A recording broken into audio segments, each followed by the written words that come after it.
नमस्कार दोस्तों, एक बार फिर से आपका स्वागत है हमारे चैनल दाहोद पर। दोस्तों, वास्तव में शिवलिंग क्या है? शिवलिंग का रहस्य क्या है? औरतों को शिवलिंग छूना चाहिए या नहीं? शिवलिंग के विभिन्न प्रकार होते हैं और सभी का अलग अलग महत्व होता है। भगवान शिव की भक्ति का प्रमुख माह श्रावण है, जो संपूर्ण विश्व में पूरी श्रद्धा से मनाया जाता है। वेदों के अनुसार शिवलिंग की उत्पत्ति कैसे हुई, क्यों की जाती है, शिव के लिंग रूप की पूजा जानिए सिर्फ एक ही वीडियो में। आप भी भगवान शिव के भक्त हैं तो कमेंट में जरूर लिखिएगा हर हर महादेव। आपका भी मन में यह सवाल आता होगा, क्या वास्तव में यह सही है या गलत है? हम बताएंगे, बने रहे वीडियो के अंत तक। नमस्कार मित्रों, स्वागत है। आइए जान लेते हैं पहले 12 ज्योतिर्लिंग कहाँ खास स्थित है।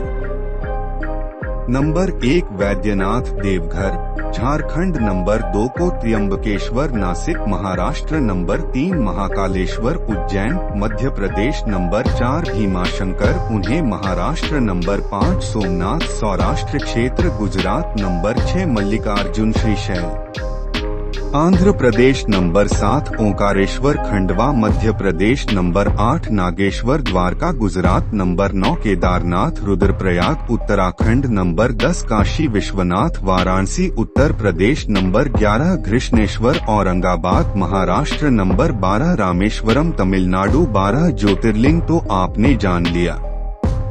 आइए जानते हैं देश के प्रमुख शिवलिंग। बादामी मंदिर कर्नाटक, पशुपतिनाथ मंदिर नेपाल, अमरनाथ जम्मू कश्मीर, महाकाल मध्य प्रदेश, ममलेश्वर मध्य प्रदेश, भीमाशंकर महाराष्ट्र, त्र्यंबकेश्वर महाराष्ट्र, नागेश्वर गुजरात, श्रीकालाहस्ती आंध्र प्रदेश, तिलई नटराज मंदिर तमिलनाडु, लिंगराज ओडिशा, मुरुदेश्वर शिव मंदिर कर्नाटक, शोर मंदिर महाबलीपुरम तमिलनाडु, कैलाश मंदिर एलोरा महाराष्ट्र, कुंभेश्वर मंदिर तमिलनाडु। आइए जानते हैं शिवलिंग क्या है। शून्य आकाश, अनंत ब्रह्मांड और निराकार परम पुरुष का प्रतीक होने से इसे लिंग कहा गया है।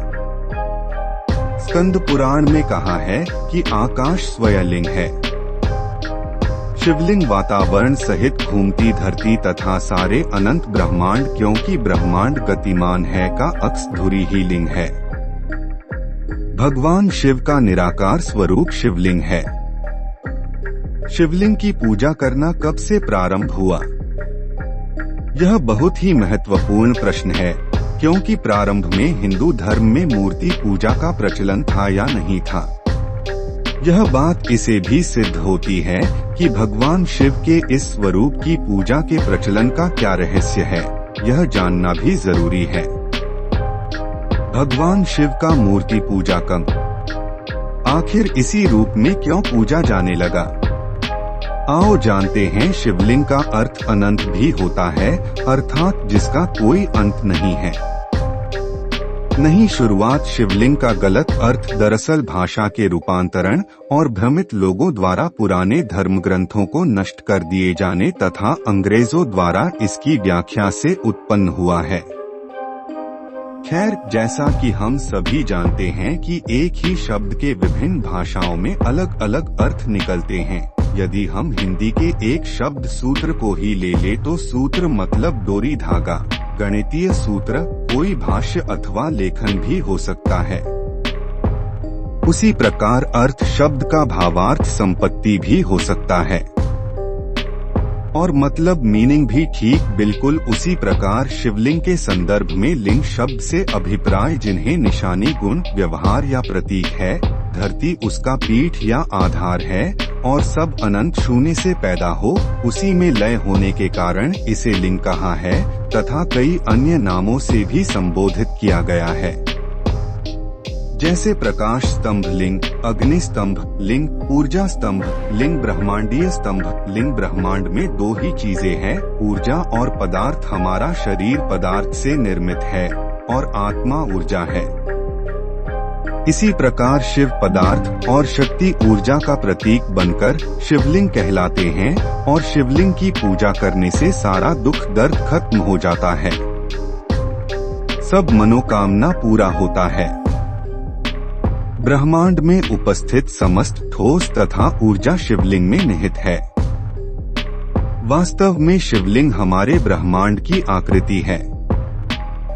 शिवलिंग भगवान शिव और देवी शक्ति पार्वती का आदि अनादि एकल रूप है तथा पुरुष और प्रकृति की समानता का प्रतीक भी। अर्थात इस संसार में न केवल पुरुष का और न केवल प्रकृति स्त्री का वर्चस्व है, बल्कि दोनों का समान है। पौराणिक तथ्य। एक पहला तथ्य ऐतिहासिक परमाणु के अनुसार विक्रम संवत के कुछ सहस्राब्दी पूर्व संपूर्ण धरती पर उल्कापात का अधिक प्रकोप हुआ। आदिमानव को यह रुद्राक्ष शिव का आविर्भाव दिखा।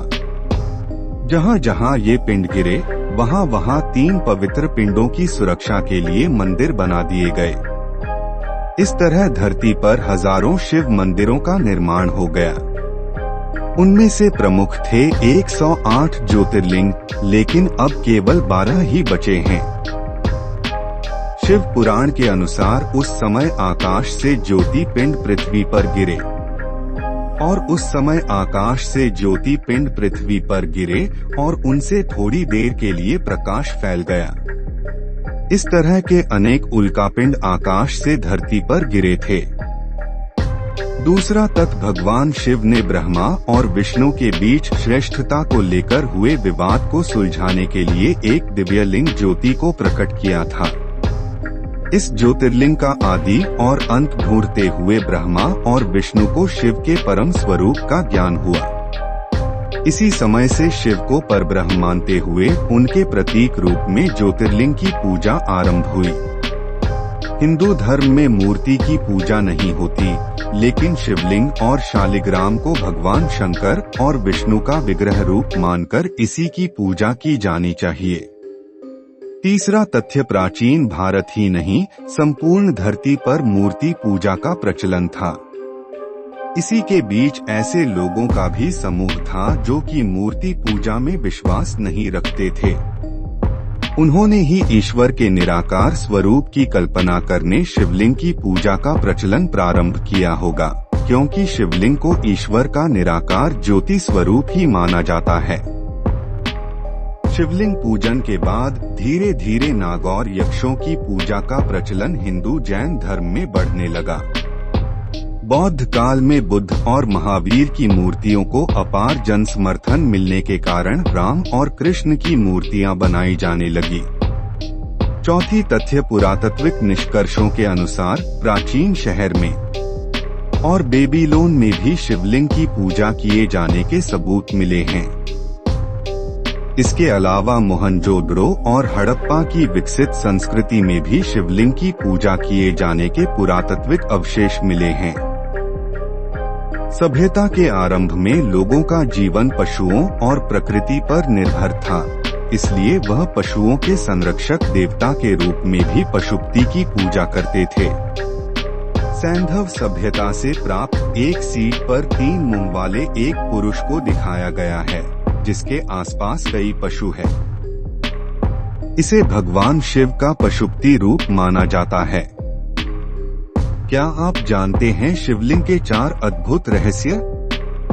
नहीं तो हम बताएंगे। शिवलिंग का शास्त्रों में अर्थ बताया गया है, परम कल्याणकारी, शुभ सृजन ज्योति। संपूर्ण ब्रह्मांड और हमारा शरीर इसी प्रकार हैं। घने कुटी के बीच स्थित हमारी आत्मा, या कहें कि हम स्वयं भी इसी तरह है। बिंदु रूप शिवलिंग का गलत अर्थ बताने वाले या तो अज्ञानी हैं या फिर वे जानबूझकर ऐसा कर रहे हैं। खैर जाने दो, जो अज्ञान है, जिसके पास ज्ञान नहीं है, वह तो गलत अर्थ निकाल लेगा ही। आओ जानते हैं शिवलिंग के 4 अद्भुत रहस्य। नंबर 1, शिव का आदि और अनादि रूप ईश्वर निराकार हैं। शिवलिंग उसी का प्रतीक है। यहाँ यह स्पष्ट करना जरूरी है कि भगवान शंकर या महादेव भी शिवलिंग का ही ध्यान करते हैं। शून्य आकाश, अनंत ब्रह्मांड और निराकार परम पुरुष का प्रतीक होने से इसे शिवलिंग कहा गया है। स्कंद पुराण में कहा गया है कि आकाश स्वयं लिंग है। धरती उसकी पीठ या आधार है और सब अनंत शून्य से पैदा हो। उसी में लय होने के कारण इसे शिवलिंग कहा गया है। शिव पुराण में शिव को संसार की उत्पत्ति का कारण और पर ब्रह्म कहा गया है। इस पुराण के अनुसार भगवान शिव ही पूर्ण पुरुष और निराकार ब्रह्मा है। आइए जानते हैं शिवलिंग से जुड़े दूसरा रहस्य। उसका प्रतीक संपूर्ण ब्रह्मांड उसी तरह है जिस तरह की शिवलिंग का रूप है, जिसमें जलाधारी और ऊपर से गिरता पानी है। शिवलिंग का आकार प्रकार ब्रह्मांड में घूम रही हमारी आकाशगंगा और उन पिंडों की तरह है जहां जीवन होने की संभावना है। वातावरण सहित घूमती धरती या सारे अनंत ब्रह्मांड गतिमान है का अक्स धुरी ही शिवलिंग है।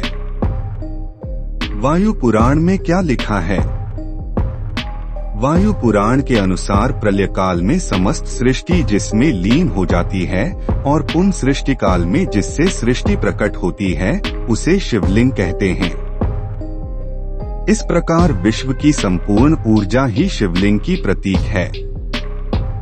नंबर 3, निराकार ज्योति का प्रतीक। पुराणों में शिवलिंग को कई अन्य नामों से भी संबोधित किया गया है, जैसे प्रकाश स्तंभ लिंग, अग्नि स्तंभ लिंग, ऊर्जा स्तंभ लिंग, ब्रह्मांडीय स्तंभ लिंग आदि। ज्योतिर्लिंगों उत्पत्ति के संबंध में पुराणों में अनेक मान्यताएं प्रचलित हैं। वेदानुसार ज्योतिर्लिंगों यानी व्यापक ब्रह्मात्मलिंग, जिसका अर्थ है व्यापक प्रकाश, जो शिवलिंग के 12 खंड हैं। शिव पुराण के अनुसार ब्रह्मा, माया, जीव, मन, बुद्धि, चित्त, अहंकार, आकाश, वायु, अग्नि, जल और पृथ्वी को ज्योतिर्लिंगों या ज्योति पिंड कहा गया है।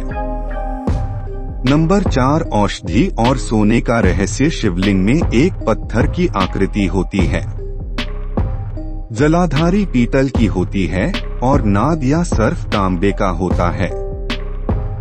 शिवलिंग पर बेलपत्र और धतूरे या आकड़े के फूल चढ़ते हैं। शिवलिंग पर जल गिरता रहता है। कहते हैं कि ऋषि मुनियों ने प्रतीक रूप से या प्राचीन विद्या को बचाने के लिए शिवलिंग की रचना इस तरह की है कि कोई उसके गूढ़ रहस्य को समझकर उसका लाभ उठा सकता है। जैसे शिवलिंग अर्थात पारा, जलाधारी अर्थात पीतल की धातु, नाग अर्थात तांबे की धातु आदि को बेलपत्र, धतूरे के साथ मिलाकर कुछ भी औषधि, चांदी या सोना बनाया जा सकता है।